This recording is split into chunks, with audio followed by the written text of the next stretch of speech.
आज हिमाचल प्रदेश में corona virus का स्थिति थोड़ा बेहतर है।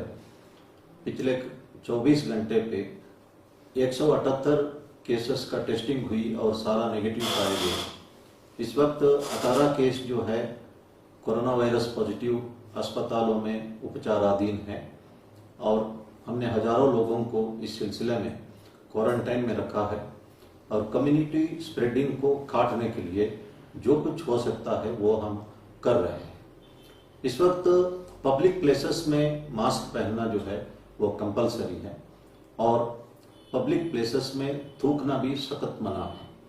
अगर आपके पास मास्क नहीं है तो आप होममेड मास्क पहन सकते हैं, लेकिन कुछ दिन बाद अगर मास्क पब्लिक प्लेसेस में नहीं पहनेंगे तो आपके ऊपर कानूनी कार्रवाई हो सकती है। और इसी तरह हमारे नॉलेज में आया है कि कम्युनल हार्मनी मेंटेन नहीं किया जा रहा है और शॉप्स में, हॉस्पिटल्स में एक कम्युनल डिस्क्रिमिनेशन भी किया जा रहा है। ये उचित नहीं होगा, इस पर हम कड़ी कार्रवाई करेंगे और कुछ लोगों को कम्युनिटी के आधार पर मकान खाली करने का भी आदेश दिया जा रहा है। ये भी सही नहीं है। कश्मीरी लेबरर्स हिमाचल प्रदेश में रुके हुए हैं और उनका देखभाल करना और उनका सिक्योरिटी भी हमारी जिम्मेदारी है। एसएचओस ये सुनिश्चित करे कि कश्मीरी लेबरर्स हमारे प्रदेश में जब तक रहेंगे वे सुरक्षित रहे। और पीस कमिटीज हमने कम्युनली सेंसिटिव एरियाज में बनाए हैं और ये पीस कमिटी मीटिंग्स होल्ड करे और इंश्योर करे कि जो कम्युनल हार्मनी समाज में बनाए रहे और इसके लिए जो कुछ हो सकता है हमें करना चाहिए। और नॉर्थ ईस्टर्न स्टूडेंट्स भी हिमाचल प्रदेश में हैं, इनका भी सुरक्षा इंश्योर करना हमारा फर्ज है। ये नेशनल इंटीग्रिटी के लिए भी बहुत जरूरी है। परवाणु में एक इंसिडेंट हुआ है, एक लड़का मिथाइल अल्कोहल पीने से उसका आंख चली गई, इस वक्त पीजीआई में उपचाराधीन है और मेरा अनुरोध है कृपा करके ये मिथाइल अल्कोहल या एडल्ट्रेटेड अल्कोहल ना पिए, ये आपको हानिकारक हो सकता है। एक और बात हमारे नॉलेज में आए, जो कुछ स्टूडेंट्स अभी भी बाहर निकल रहे हैं और पेरेंट्स को पता है कि वो बाहर से ड्रग्स प्रोक्योर कर सकते हैं, लेकिन लड़के भी बाहर आ रहे हैं, पेरेंट्स भी बाहर आ रहे हैं। मैंने पहले भी अनुरोध किया था कि ये मत करें और अगर इस वक्त आप अपने बच्चों को ड्रग मैनेज से नहीं बचा पाएंगे तो बाद में आप सरकार से उम्मीद नहीं कर सकते हैं, क्योंकि आपने अपना फर्ज नहीं निभाया। इसी तरह जो भारत सरकार ने एक अनुरोध किया है कि जो जूम एप्लीकेशन लैपटॉप में या मोबाइल में इस्तेमाल ना करें और अगर इस्तेमाल करना है तो बहुत ज़्यादा सिक्योरिटी प्रिकॉशंस लेना है, लेकिन ऑफिशियल जो कन्वर्सेशन है, वीडियो कॉन्फ्रेंसिंग है, उसमें इस्तेमाल नहीं करना है। इन आदेशों का पालना करना हम सबका कर्तव्य है। और इसी तरह कोविड-19 के बारे में कई तरह का जो एप्स होता है जो अनऑथराइज्ड, उसको डाउनलोड करने से आपके मोबाइल के तमाम डाटा जो है वो हैकिंग हो सकती है। इसलिए वैसे भी मोबाइल में कभी जो personal data, Aadhaar card number, PAN card number या बैंक डिटेल्स और जो सीवीवी नंबर वगैरह फीड नहीं करना चाहिए। अगर साथ में हम किसी अननोन ऐप को वैसे ही डाउनलोड भी करना उचित नहीं रहेगा।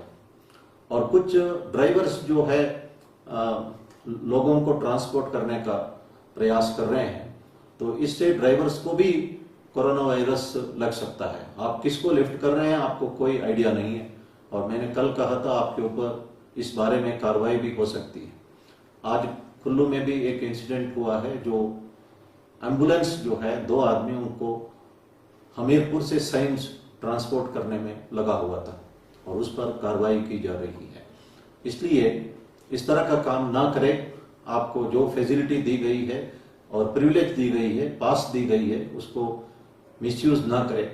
इस वक्त देश में कोरोना वायरस को कंट्रोल करने के लिए कड़ी कदम आवश्यक है।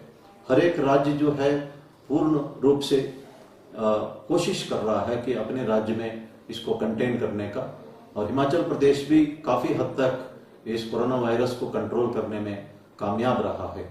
और अगर हम आज थोड़ा सा कष्ट नहीं भुगतेंगे, आने वाले दिनों में बहुत ही ज़्यादा, इतना ज़्यादा जो हम इमेजिन नहीं कर सकते हैं, उतना ज़्यादा कष्ट हमको भुगतना पड़ सकता है। इसलिए अभी थोड़ा सा कष्ट झेलना अनिवार्य है और ये कानून भी है, इसका पालना करना हम सबका फर्ज है। भगवान साईं बाबा ने कहा है कि हरी वरी और करी को अवॉइड करना चाहिए। हमेशा हम पहले हरीडली काम करते थे, हम ओवरटेक करते थे, हम हाई स्पीड पे हाईवे में गाड़ी चलाते थे और इस वजह से बहुत सारे एक्सीडेंट्स होते थे। अब आपका कोई हरीड एक्टिविटी नहीं है, घर में आराम से बैठे हैं, हरी की जगह आप हरी की याद कर रहे हैं। और दूसरा चीज जो वरी है, वरी हमारा हेल्थ को खराब कर सकता है। जो हमारा द्वेष की भावना है, इसको ये हमारा अंदर डैमेज करता है। इसलिए माफ करना, भूल जाना हमेशा उचित रहता है। एक पानी का ग्लास को अगर आप 5 मिनट होल्ड करोगे दर्द होगा, अगर 24 घंटा होल्ड करोगे तो बहुत ही ज्यादा दर्द होगा।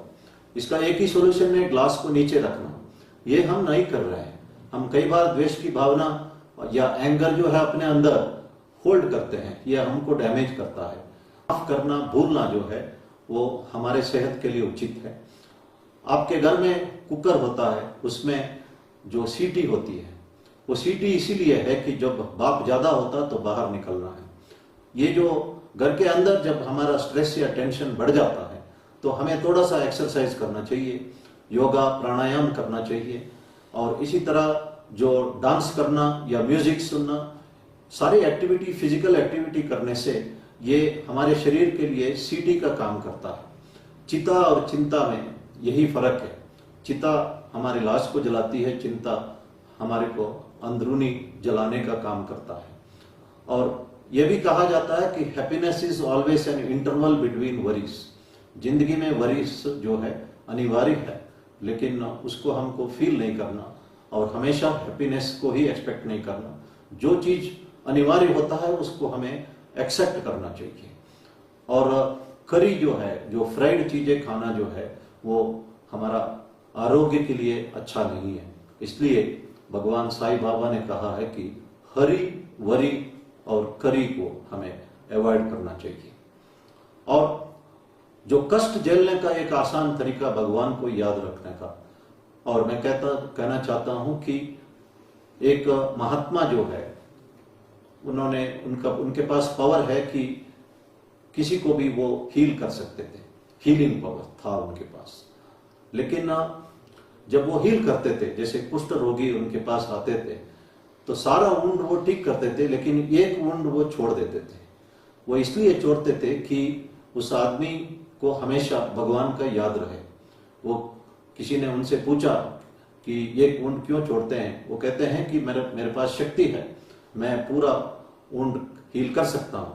अगर हील होते ही ये भगवान को भूल जाएगा, इसके माइंड पे ईगो और एरोगेंस जो पहले था वो दोबारा आएगा।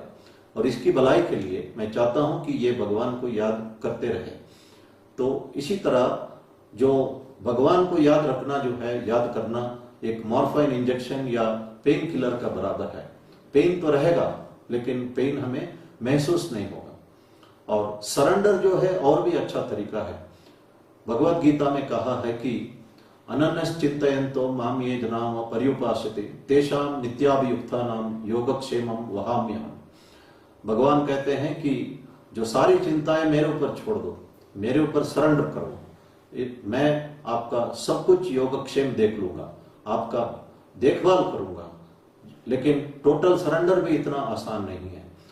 इसीलिए जो महाभारत में कुंती देवी ने भगवान से प्रार्थना की कि हमेशा मुझे कष्ट ही दे दो ताकि मैं हर वक्त तुम्हारा याद कर सकती हूँ। तो हमें इस वक्त ये सब तरीका अपनाने से जो कष्ट भुगतना ही है उसको हम ऐसा भुगत सकते हैं कि जो भुगतना हमें महसूस नहीं होगा। धन्यवाद। जय हिंद।